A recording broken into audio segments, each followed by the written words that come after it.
नमस्कार। स्वागत है आपका कहानियों की इस खूबसूरत दुनिया में। यहाँ मैं आज आपको सुनाऊंगी रविंद्रनाथ टैगोर द्वारा लिखी हुई कहानी पड़ोसिन। मेरी पड़ोसिन बाल विधवा है, मानो वह जाड़ों की ओस भीगी पतझड़ी हर सिंगार हो। सुहाग रात की फूलों की सेज के लिए नहीं, वह केवल देव पूजा के लिए समर्पित थी। मैं उसकी पूजा मन ही मन किया करता था। उसके प्रति मेरा मनोभाव कैसा था, उसे मैं पूजा के अतिरिक्त किसी अन्य सुबोध शब्दों में प्रकट नहीं करना चाहता। दूसरों के सामने कभी नहीं, अपने प्रति भी नहीं।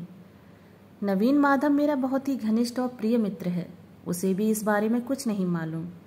इस प्रकार मैंने अपने अंतर मन में जिस आवेश को छुपाकर साफ सुथरा बना रखा था, उसके लिए भीतर ही भीतर गर्व का अनुभव भी करता था। परंतु पहाड़ी नदी की तरह मन का वेग अपने जन्म शिखर से बंधा नहीं रहना चाहता। किसी भी रास्ते को अपनाकर वह बाहर निकलने की कोशिश करता है। इसमें अगर वह सफल नहीं हो पाता तो भीतर ही भीतर कसक उत्पन्न करता है। इसलिए मैं यह सोच रहा था कि कविता में मैं अपने भाव प्रकट करूँगा, लेकिन कुंठा की मारी मेरी लेखनी ने किसी तरह आगे बढ़ना न चाहा। बड़े आश्चर्य की बात तो यह है कि ठीक इसी समय हमारे मित्र नवीन माधव को अचानक बड़े ही प्रबल वेग से कविता लिखने का शौक बढ़ने लगा, मानो अचानक भूचाल आ गया हो। उस बेचारे पर ऐसी दैवी विपत्ति पहले कभी नहीं आई थी। इस कारण वह इस नई नवेली हलचल के लिए बिल्कुल तैयार न था। उसके पास छंद तुक आदि की पूंजी नहीं थी। फिर भी उसका दिल छोटा न हुआ। यह देखकर मैं दंग रह गया। कविता मानो बुढ़ापे की नई दुल्हन की तरह उस पर हावी हो गई। नवीन माधव को छंद तुक आदि की सहायता और संशोधन के लिए मेरी शरण लेनी पड़ी। कविता के विषय नए नहीं थे, लेकिन पुराने भी नहीं थे, यानी उन्हें बिल्कुल नवीन भी कहा जा सकता है और काफ़ी पुरातन भी। प्रेम की कविताएं थीं, प्रियतमा के उद्देश्य में। मैंने उसे एक धक्का लगाते हुए पूछा, आखिर है कौन, बताओ भी। नवीन ने हंसकर कहा, अब भी उनका पता नहीं लगा पाया हूँ। नए लेखक को सहयोग देने में मुझे बड़ा संतोष मिला। नवीन की काल्पनिक प्रियतमा के प्रति मैंने अपने रुके आवेग का प्रयोग किया। बिना बच्चे की मुर्गी जिस तरह बतख का अंडा पा जाने पर भी उसे छाती के नीचे रखकर सेने लगती है, मैं अभागा भी उसी तरह नवीन माधव के भावों को अपने हृदय का सारा ताप देकर सेने लगा। अनाड़ी की रचनाओं का मैं ऐसे जोश खरोश से संशोधन करने लगा कि वे करीब करीब 15 आने मेरी ही रचनाएं बन गईं। नवीन आश्चर्य से कहता, ठीक यही बात तो मैं कहना चाहता था, पर कह नहीं पाता था। लेकिन तुम में यह सब भाव कहाँ से आ जाती हैं? मैं भी कवि की तरह जवाब देता, कल्पना से। इसका कारण यह है कि सत्य नीरव होता है और कल्पना वाचाल। सत्य घटनाएं भाव स्रोत को पत्थर की तरह दबाए रहती हैं, कल्पना ही उसका मार्ग मुक्त करती है। नवीन गंभीर चेहरा लिए कुछ देर सोचता रहा, फिर कहता, देख रहा हूँ बात कुछ ऐसी ही है। ठीक कहते हो। थोड़ी देर सोचने के बाद फिर कहा, ठीक ही कहते हो, सही बात है। पहले ही बता चुका हूँ कि मेरे प्रेम में एक प्रकार का कातर संकोच है, इसीलिए मैं अपनी बात कुछ भी लिख नहीं सका। नवीन को पर्दे की तरह बीच में रखने के बाद ही मेरी लेखनी अपना मुंह खोल सकी। रचनाएं मानो रस से पूर्ण हो ताप से फटने लगी। नवीन बोला, यह तो तुम्हारी ही रचना है, इसे तुम्हारे ही नाम से प्रकाशित करें। मैंने कहा, भाई तुमने भी खूब कहा, मूल रचना तो तुम्हारी ही है, मैंने तो इसमें सिर्फ थोड़ा सा रद्दो बदल कर दिया है। धीरे धीरे नवीन भी ऐसा ही समझने लगा। जिस प्रकार नक्षत्र के उदय की प्रतीक्षा में आकाश की ओर निहारा करता है, मैं भी उसी तरह कभी कभी अपने बगल के मकान की खिड़की की ओर देखा करता था। इस बात को अस्वीकार नहीं कर सकता, कभी कभी भक्त का वह बेचैनी से देखना सार्थक भी हो जाता है।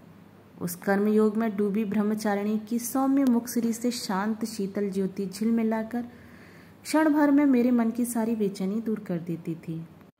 किंतु उस दिन सहसा मैंने यह क्या देखा, मेरे चंद्रलोक में क्या अब भी ज्वालामुखी जाग रहा है?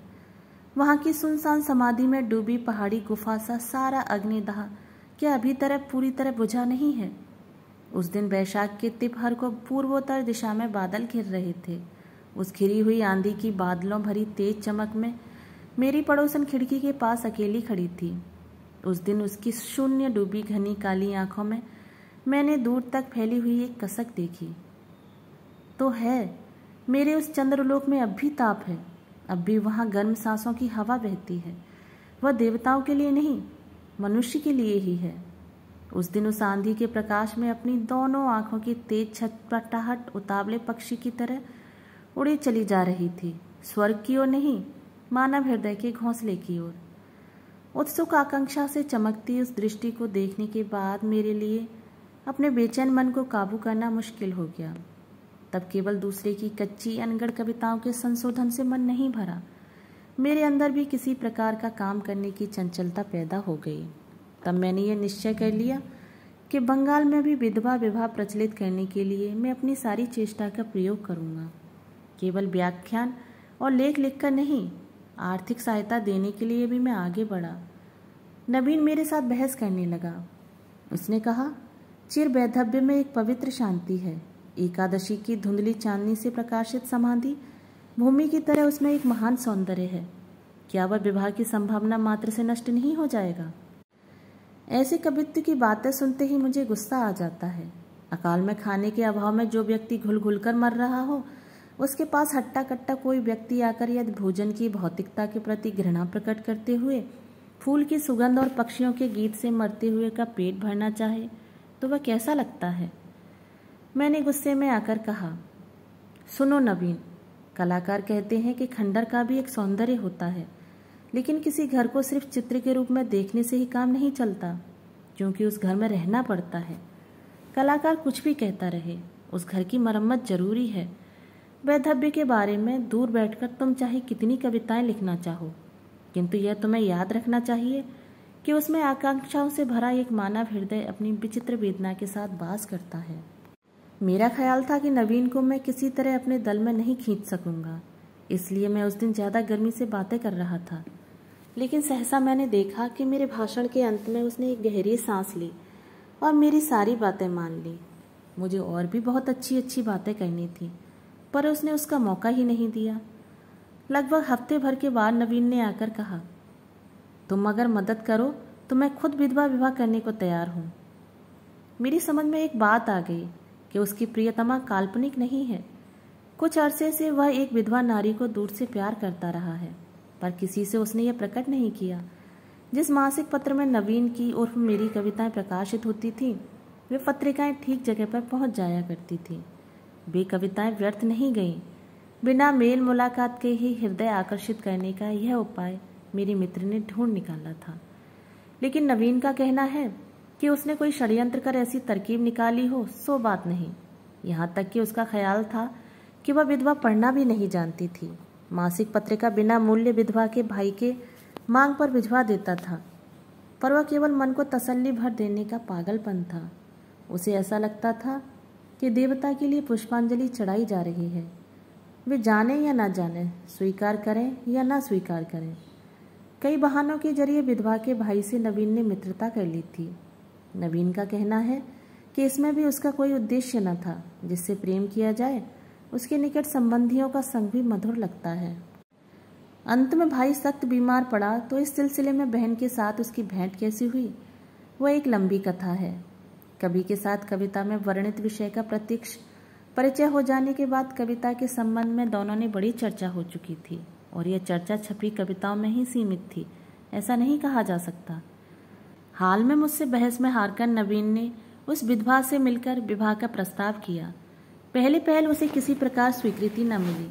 तब नवीन ने मेरी सारी युक्तियों का प्रयोग किया और उनके साथ अपनी आंखों के 2-4 बूंद आंसू मिलाकर उसे संपूर्ण रूप से हरा दिया। अब सब कुछ तय है।